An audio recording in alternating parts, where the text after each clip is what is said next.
JetBlue Airways Corp said last week it would suspend change and cancellation fees for new flight bookings between February 27th and March 11th. The United Airlines chief executive Oscar Munoz told employees the U.S. airline would likely need to cut additional flights in the wake of sagging demands because of the coronavirus outbreak.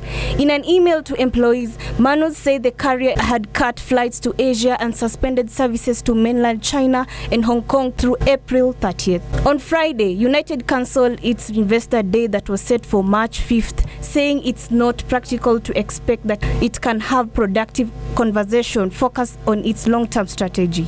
Meanwhile, South Korea's Samsung Electronics has started building a $220 million research and development center in Vietnam. Construction of the center in Hanoi will be completed by the end of 2022 and will employ 2,200 and 3,000 people.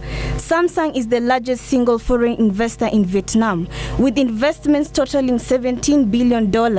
Vietnam's export of smartphones and spare parts, mostly produced by Samsung Electronics, rose 4.4% last year to $58.38 billion.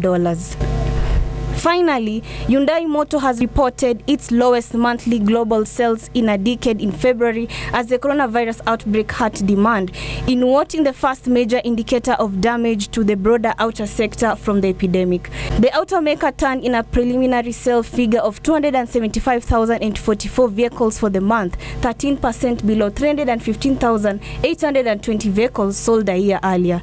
Hyundai last reported sales lower than this in February 2010. South Korea's Hyundai, which is the world's number 5 car maker, is the first major automaker to announce sales for the month. The flu-like virus, which originated in China, has killed nearly 3,000 and roiled global financial markets as investors and policymakers brace for a steep knock to world growth.